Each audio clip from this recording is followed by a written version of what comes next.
Le 25 novembre, c'était la journée internationale pour l'élimination de la violence à l'égard des femmes. On a vu des manifestations, des prises de parole, des actions pour mettre en lumière ce type de violence. Violence qui est au cœur des luttes féministes et des débats, notamment avec le compte des féminicides depuis l'année dernière. Mise en lumière par le mouvement MeToo et les collages féministes, le thème des violences faites aux femmes est également investi par le gouvernement, notamment à l'occasion du Grenelle contre les violences faites aux femmes du 3 septembre 2019, qui a lancé le numéro vert du 3919. L'ensemble du spectre politique proclame, au minimum, son engagement dans la lutte contre ces violences, même à droite, et même à l'extrême droite. Écoutons Nicolas Bay, eurodéputé RN en 2019. Nicolas Bay, sur un dossier comme celui-ci, est-ce que vous pouvez soutenir le gouvernement ? Oui, bien sûr, il y a un certain nombre de mesures que nous pouvons soutenir sans difficulté. C'est un vrai sujet, c'est un sujet grave. Il y a une recrudescence en effet importante de cette forme de violence, mais aussi, d'une manière générale, de toutes les formes de violence, de délinquance, de criminalité dans notre pays. Dans la grande majorité, ces discours reposent sur l'idée d'une femme victime et d'un homme bourreau. La violence est donc pensée comme un phénomène interindividuel. Aussi, cette manière de concevoir la violence comme la faute d'hommes individuellement violents implique la mise en place de stratégies de lutte très particulières. Il faut repérer, empêcher et punir les hommes violents. C'est la stratégie de ce que l'on appelle le féminisme bourgeois, qui se définit comme un féminisme qui ne remet pas en cause la structuration de la société en classes sociales. Cependant, quel est le sens de cette stratégie politique ? Qui protège-t-elle vraiment ? Les femmes ? Toutes les femmes ? Et de qui ces femmes sont-elles protégées ? Sont-elles protégées des hommes ? De tous les hommes ? C'est toujours les mêmes. Le fait que les femmes sont les principales victimes de violences au sein du couple et des violences sexuelles, c'est une réalité sociologique. Une femme sur 3 a subi au moins une forme de violence physique ou sexuelle depuis l'âge de 15 ans et une femme sur 2 a déjà été victime d'une ou de plusieurs formes de harcèlement sexuel. Selon l'INSEE, environ 220 000 femmes se sont déclarées victimes de violences physiques ou sexuelles de la part de leur conjoint ou ex-conjoint entre 2011 et 2018. Selon la délégation aux victimes du ministère de l'Intérieur, 146 femmes sont mortes sous les coups de leur conjoint en 2019. Il faut évidemment ajouter à ces violences physiques et sexuelles tout un ensemble de violences socio-économiques. La précarité, par exemple, en France, 30,2% des femmes travaillent à temps partiel contre seulement 6,9% des hommes. L'exploitation également. Dans le monde, les femmes accomplissent 2,5 fois plus de travail non rémunéré que les hommes. À l'échelle mondiale, l'écart de rémunération entre les femmes et les hommes est de 23%. De plus, il faut bien prendre en compte que ces violences ne touchent pas toutes les femmes de la même façon. Les femmes racisées des pays du Sud ou pauvres sont plus vulnérables aux violences socio-économiques que les femmes blanches, du Nord et riches. Les femmes trans et les travailleuses du sexe sont plus susceptibles d'être victimes de violences physiques et sexuelles, etc. Il y a d'autres logiques de violence qui s'entrecroisent avec celles des violences sexistes. Dans ce cadre, la politologue Françoise Vergès propose de parler davantage d'un état global des violences, plutôt que de parler des seules violences faites aux femmes. Vergès dénonce plutôt un système politique global qui ferait violence de plein de manières différentes à tout un ensemble de groupes sociaux, dont les femmes, bien sûr, mais aussi les personnes racisées, pauvres, des Suds, LGBTQI et bien d'autres.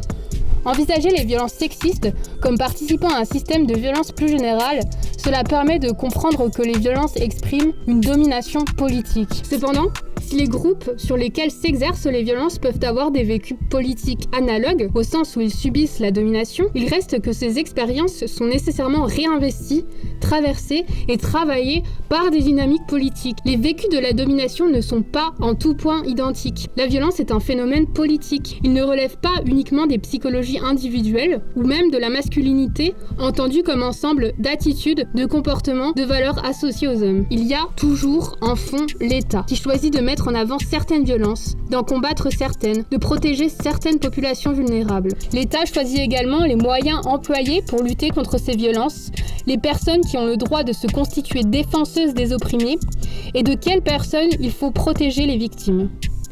Le groupe des femmes est morcelé de ce point de vue. Il y a les femmes à protéger. En premier lieu, ce sont les femmes blanches. Il faudrait protéger ces femmes des hommes racisés dans la rue. C'est toujours les mêmes. Il y a des femmes qui sont envisagées comme des menaces pour les autres femmes, notamment les femmes trans. Par exemple, en Amérique, un argument pour empêcher les femmes trans d'aller dans les toilettes des femmes avançait que ces femmes risquaient d'agresser sexuellement les autres femmes. Ou encore les travailleuses du sexe, qui pourraient participer à exploiter sexuellement d'autres femmes. Il y a également des situations plus ambiguës. Des femmes racisées qu'il faut protéger des hommes de leur famille, leur père, leur frère, leur mari, mais qu'il faut aussi protéger d'elles-mêmes lorsqu'elles manifestent leur volonté de pratiquer leur religion, leurs coutumes. Derrière cette volonté de protection des femmes, ce sont des politiques mises en place qui redoublent la violence, à la fois envers les femmes, mais également envers les masculinités dominées. Même avec la volonté affichée du gouvernement de lutter contre les violences faites aux femmes, ces violences se retrouvent dans les structures mêmes qui sont censées lutter contre.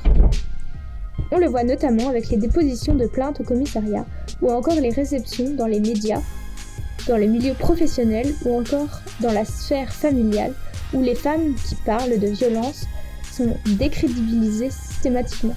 En fait, ce ne sont que certaines violences qui sont dénoncées par le gouvernement. Ce sont les violences qui servent son discours et ne bousculent pas le cadre établi, celui du patriarcat. On le voit de manière éclairante avec les affiches pour les campagnes de sensibilisation. Et dans ces affiches, les femmes sont toujours représentées comme victimes. Elles subissent la violence, elles sont passives et faibles, et leurs corps sont meurtris. Ce sont également la plupart du temps des femmes qui répondent aux normes esthétiques de la société. Elles sont blanches, jeunes et minces.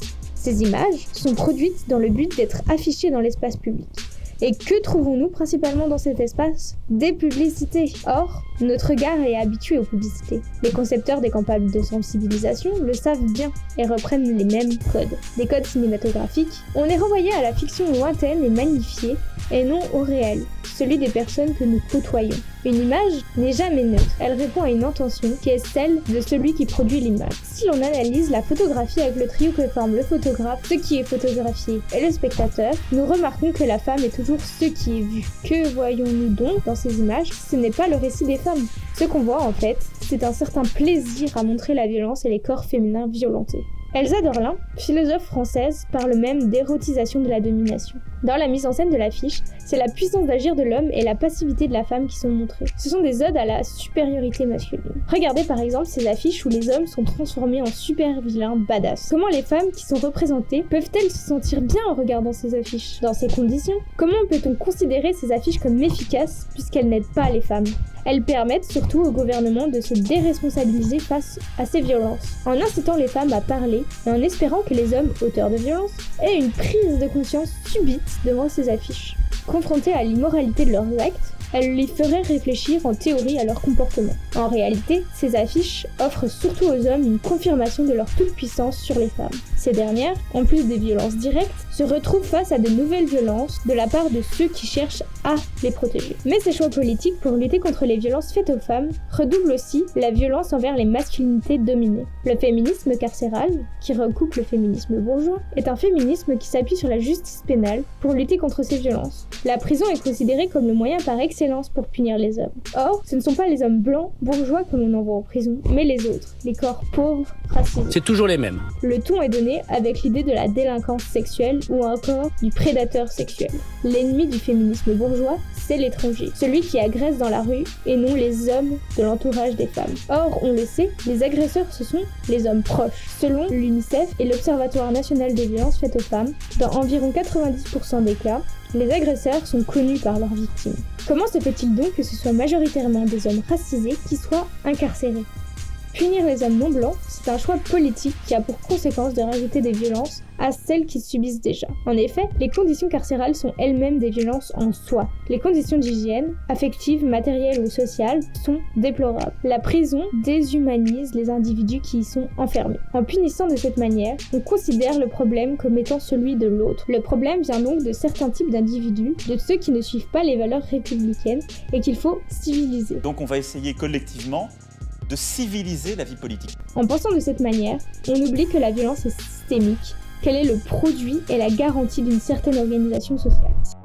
Si la figure des femmes victimes de violences est très présente dans nos imaginaires et dans les discours politiques qui les abreuvent, peut-être faudrait-il rappeler que les femmes, elles aussi, peuvent être violentes. Pensons aux actions directes des suffragistes anglaises au début du XXe siècle, pour qui le passage à la violence dans la lutte politique résultait d'une prise de conscience de l'oppression des femmes par l'État lui-même. La violence des femmes revêt donc un enjeu de lutte politique fondamentale, qui doit dépasser la condamnation morale et systématique de toute violence dans les luttes. Ces violences ont un sens politique, mais un sens différent de celui de la domination. Pour autant, précisons bien que ce n'est pas parce que des violences sont commises par les femmes qu'elles n'expriment jamais de la domination. On peut penser aux femmes soldates nord-américaines dont l'identité sexuelle est instrumentalisée dans les interrogatoires militaires pour détruire encore mieux la dignité et les résistances des soldats masculins ennemis. Dans ce cas, les femmes participent au dispositif de domination impérialiste. La célèbre formule de Max Weber, l'État détient le monopole de la violence physique légitime, signifie que la violence de l'État n'est pas légitime en soi, mais est légitimée a posteriori en tant qu'elle est produite par l'État. Eh bien, il faudrait peut-être la préciser davantage. L'État détient le monopole de la violence légitime et il décide des personnes à qui il délègue le droit de faire violence. Quels corps ont le droit de se défendre et contre quel corps cette défense a le droit de s'exercer. Aussi, même lorsque ce sont les femmes qui sont violentes, c'est encore l'État qui décide si ces violences sont légitimes, comme pour les soldates nord-américaines, ou illégitimes, comme les actions directes des suffragistes.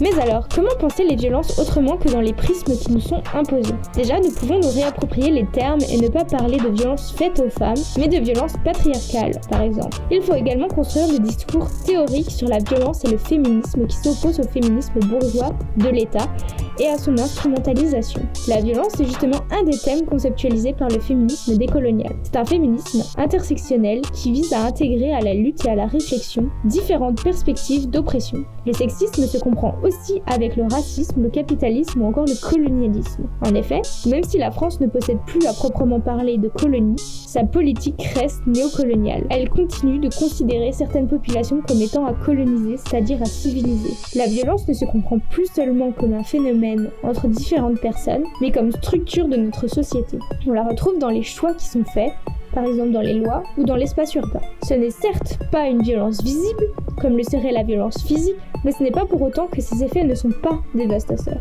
Ce sont des thèmes que l'on retrouve par exemple chez Françoise Vergès, qui a notamment publié récemment une théorie féministe de la violence pour une politique antiraciste de la protection, et chez Elsa Dorlin, Se défendre, une philosophie de la violence. Ces ouvrages nous ont bien aidés pour produire ce travail. Nous vous les conseillons. Siamo donne, paura non abbiamo, per amor dei nostri figli, per amor dei nostri figli. Sebbene siamo donne, paura non abbiamo, per amor dei nostri figli, in lega ci mettiamo.